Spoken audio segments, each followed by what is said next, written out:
ZEE5 app download ಮಾಡಿ ಮತ್ತು ಸಂಪೂರ್ಣ ಸಂಚಿಕೆಗಳನ್ನು ಉಚಿತವಾಗಿ ನೋಡಿ. ಅತ್ತೆ, ಇನ್ಮೇಲೆ ಇವರನ್ನ ಅತ್ತೆ ಅಂತಾನೆ ಕರಿಬೇಕು, ಗೊತ್ತಾಯ್ತಾ? ಗೊತ್ತಾಯ್ತು. ಸರು, ಹೋಗ್ಬರ್ತೀವತ್ತೆ.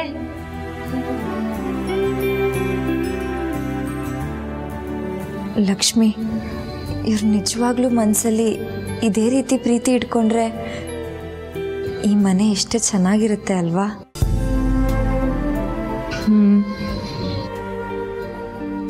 ಆ ದಿನ ಬರುತ್ತೆ, ಬಂದೇ ಬರುತ್ತೆ.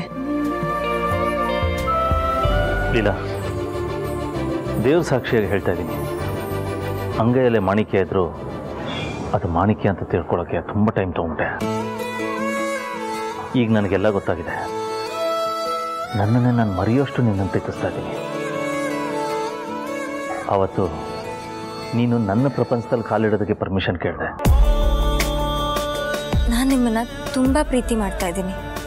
ಈ ಲೀಲಾ ಕಂಪ್ಲೀಟ್ ಆಗಬೇಕು ಅಂದರೆ ಲೀಲಾ ಜೊತೆ ರಾಮ್ ಇರಲೇಬೇಕು. ನಾನು ನಿಮ್ಮ ಪ್ರೀತಿನ ಅನುಭವಿಸ್ಬೇಕು. ನಾನು ನಿಮ್ಮನ್ನು ಹುಚ್ಚಿ ಥರ ಪ್ರೀತಿ ಮಾಡ್ತಿದ್ದೀನಿ. I love you AJ. ಆದರೆ ಇವತ್ತು ನಾನು ಹೇಳ್ತಾ ಇದ್ದೀನಿ, ನೀನೇ ಆ ಪ್ರಪಂಚ ಆಗ್ಬಿಟ್ಟಿದ್ಯಾ.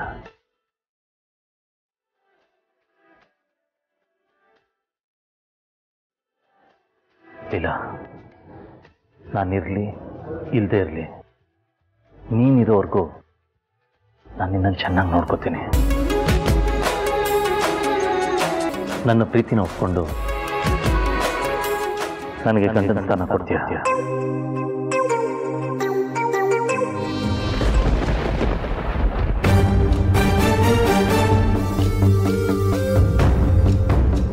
ನಂತರ ನೀನು ಲೀಲಾನ ಸೆಲೆಕ್ಟ್ ಮಾಡಿದಾಗ ಇದು ಬರೀ ನಿನ್ನ ಡಿಸಿಷನ್ ಅಂತ ಸುಮ್ಮನಾಗಿದ್ದೆ. ಇದ್ರ ಬಗ್ಗೆ ನಾನೇನು ಯೋಚನೆ ಮಾಡಿರಲಿಲ್ಲ. ಆದರೆ ಈಗ ಲೀಲಾ ರೂಪದಲ್ಲಿ ನೀನೇ ಬಂದಿದ್ಯಾ ಅನ್ನಿಸ್ತಾ ಇದೆ. ನನ್ನ ಮನಸ್ಸು ಹೇಳ್ತಾ ಇದೆ, ನೀನೇ ಲೀಲಾ ರೂಪದಲ್ಲಿ ಬಂದಿದ್ಯಾ ಅಂದಮೇಲೆ ಇದು ನನ್ನ ಮೊದಲನೇ ಪ್ರೀತಿನೇ. Yes, Leela is my first love. ನಾನು ಖಂಡಿತ ಕನಸೇ ಆಗಿರ್ಬೋದು, ಆದರೆ ನನ್ನ ನಿರ್ಧಾರ ಸರಿ ಅಂತ ನೀನು ಈ ರೀತಿ ಬಂದು ಹೇಳ್ತಾ ಇದೀಯಾ. ಇನ್ನೊಂದು ತಡ ಮಾಡಲ್ಲ. ಲೀಲಾ ನನ್ನ ರಿಜೆಕ್ಟ್ ಮಾಡ್ಬಿಡ್ತಲ್ಲ ಏನೋ ಭಯ ಆಯಿತು. ಬಟ್ ಈಗ ಅವಳು ರಿಜೆಕ್ಟ್ ಮಾಡಿದ್ರು ಓಕೆ. ನಾನು ಬದುಕಿರೋವರೆಗೂ ಅವಳೇ ನನ್ನ ಹೆಂಡತಿ ಅಂದ್ಕೊಂಡು ನಾನು ಬದುಕ್ತೀನಿ. ಬಟ್ ನನ್ನ ಮನಸ್ಸಲ್ಲಿರೋ ಮಾತನ್ನ ಹೇಳ್ತೀನಿ, ಹೇಳ್ತೀನಿ.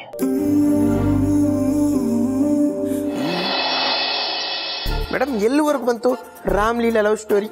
ಅಯ್ಯೋ ವಿಶ್ವರೂಪ್, ಎಲ್ಲಿ ಸ್ಟಾರ್ಟ್ ಆಗಿತ್ತೋ ಅಲ್ಲೇ ನಿಂತಿದೆ. ಅವ್ರ ಕೇಳಿ ಹೇಳಕ್ ಆಗ್ತಿಲ್ಲ, ನನ್ ಕೇಳಿ ವೇಟ್ ಮಾಡಕ್ ಆಗ್ತಿಲ್ಲ. ಹೇಳಕ್ ಆಗದೆ ಒದ್ದ ಆಡ್ತಿದ್ದಾರೆ ಪಾಪ ಅವರು. ಮೇಡಮ್, ನಾನು ನಿಮ್ಗೊಂದು ಪ್ರಶ್ನೆ ಕೇಳ್ತೀನಿ, ಕರೆಕ್ಟ್ ಆಗಿ ಉತ್ತರ ಕೊಡ್ಬೇಕು. ಈಗ ಬಾಸ್ ನಿಮ್ಗೆ ಯಾವ ತರ ಪ್ರಪೋಸ್ ಮಾಡ್ಬೇಕಂತ ಅನ್ಕೊಂಡಿದ್ದೀರಾ? ವಿಶ್ವರೂಪ ಒಳ್ಳೆ ಪ್ರಶ್ನೆ ಕೇಳ್ದ. ಈಗ ಅವಳು ಏನು ಉತ್ತರ ಕೊಡ್ತಾಳೆ ಅನ್ನೋದನ್ನ ಕೇಳಿಸ್ಕೊಂಡ್ರೆ ನನ್ನ ಮನಸ್ಸಿನ ಮಾತನ್ನ ಹೇಳೋದು ತುಂಬಾ ಈಸಿ ಆಗ್ಬಿಡುತ್ತೆ. ವಿಶ್ವರೂಪ್, ಗ್ರ್ಯಾಂಡ್ ಆಗಿರಬಾರ್ದು, ಸಿಂಪಲ್ ಆಗಿದ್ರು ವಾವ್ ಅನ್ಸ್ಬೇಕು. ಆ ತರ ಇರ್ಬೇಕು. ಈ ಪ್ರೀತಿ ಅನ್ನೋದು 2 ಅಕ್ಷರದ ಪದ ಇರ್ಬೋದು, ಆದ್ರೆ ಸಮುದ್ರದ ಆಳದಲ್ಲಿರೋ ಮುತ್ತಿನ ತರ ಅಷ್ಟು ಈಸಿಯಾಗಿ ಸಿಗ್ಬಾರ್ದು.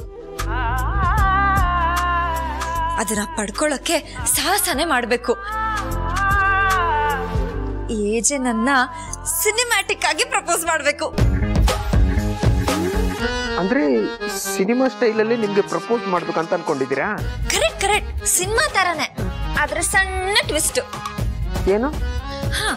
ಸಿನಿಮಾದಲ್ಲಿ ಹೀರೋ ಹೀರೋಯಿನ್ ಪ್ರಪೋಸ್ ಮಾಡ್ತಾರಲ್ವಾ, ಆದ್ರೆ ನನ್ನ ಲೈಫಲ್ಲಿ ಹಾಗಾಗ್ಬಾರ್ದು. ಅಂದ್ರೆ ಮೀಡಿಯಾದವ್ರನ್ನ ಕರೆದು ಊರ್ ಮುಂದೆಲ್ಲ ಹೇಳ್ಬೇಕಾ? ವಿಶ್ವರೂಪ ಹಾಗಲ್ಲ. ಇವಾಗ ನಾನು ಏಜೆ ಈ ತರ ಇದ್ದೀವಿ ಅಂದ್ರೆ ಅದಕ್ಕೆ ಕಾರಣ ನಮ್ಮ ಮನೆಯವರು ಹಾಗೆ ಏಜೆ ಮನೆಯವರು ಅಲ್ವಾ. ಸೊ ಏಜೆ ಅವ್ರ ಎಲ್ಲರ ಮುಂದೆ ಅವ್ರ ಪ್ರೀತಿನ ಎಕ್ಸ್ಪ್ರೆಸ್ ಮಾಡ್ಬೇಕು. ಅವ್ರು ನನ್ನ ಎಷ್ಟು ಪ್ರೀತಿ ಮಾಡ್ತಾರೆ ಅಂತ ನನ್ನ ಸಂಬಂಧಪಟ್ಟವ್ರಿಗೆಲ್ಲ ಗೊತ್ತಾಗ್ಬೇಕು. ಆಗ ಅವ್ರ ಕಣ್ಣಲ್ಲಿ ನಾನು ಖುಷಿ ನೋಡ್ಬೋದು. ಏಜೆ ನನಗೋಸ್ಕರ ಹಾಡು ಹೇಳಬೇಕು. ಅದೇ ಅವ್ರು ನನಗೆ ಕೊಡೋ ಗಿಫ್ಟು. ಒಟ್ಟಿನಲ್ಲಿ ನನ್ನನ್ನು ನನಗೆ ವಾಪಸ್ ಕೊಡಬೇಕು. ಹಾಗಿರ್ಬೇಕು ಪ್ರಪೋಸ್ ಅಂದ್ರೆ. ಎಲ್ಲರೂ ಇರುವಾಗ ನೀನು ಒಪ್ಕೋತೀಯ ಅಂತ ಕೇಳ್ತಾರಲ್ಲ, ಆಗ ಎಲ್ಲಾರನ್ನೂ ಮರೆತು ನೀನೇ ನನ್ನ ಜಗತ್ತು ಅಂತ ಒಪ್ಕೋತೀನಿ. ಇಷ್ಟಾದ್ರೆ ಸಾಕು ವಿಶ್ವರೂಪ್, ಬೇರೆನೇನು ಬೇಡ. ವಾವ್ ಮೇಡಮ್, ನಿಮ್ಮ ಇಮ್ಯಾಜಿನೇಷನ್ ಮಾತ್ರ ಸಖತ್ತಾಗಿದೆ. ಅಯ್ಯೋ, ಈ ಇಮ್ಯಾಜಿನೇಷನ್ನು ರಿಯಾಲಿಟಿ ಆಗಿ ಬರುತ್ತೋ ಇಲ್ವೋ ಅಂತ ಕಾಯ್ಬೇಕು.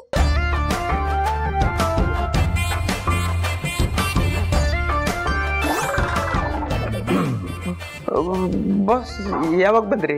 ನಾನು ನೋಡ್ಲೇ ಇಲ್ಲ. ನೀವು ಮಾತಾಡ್ತಾ ಇದ್ರಲ್ಲ, ಆಗ್ಲೇ ಬಂದೆ. ಅಯ್ಯೋ, ಎಲ್ಲ ಕೇಳಿಸ್ಕೊಂಡ್ಬಿಟ್ರಾ?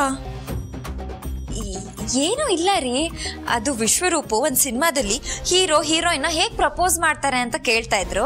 ನಾನು ಹಾಗೆ ಎಕ್ಸ್ಪ್ಲೇನ್ ಮಾಡ್ತಿದ್ದೆ ಅಷ್ಟೇ. ಹಾಂ ಸರ್. ಇದೆಲ್ಲ ಒಂದು ಥಾಟ. ಇದೆಲ್ಲ ಸಿನಿಮಾದ ಅಷ್ಟೇ ನಡೆಯೋದು, ರಿಯಲ್ ಲೈಫಲ್ಲಲ್ಲ. Very cheap. ನೋಡಿದ್ರಾ, ಇದೆಲ್ಲ ಬರೀ ಸಿನಿಮಾದಲ್ಲಿ ಮಾತ್ರ ಅಂತ ಹೇಳಿ ಹೋಗ್ಬಿಟ್ರು. ಇವ್ರು ಹೇಗ್ ಪ್ರಪೋಸ್ ಮಾಡ್ತಾರೋ ಏನೋ.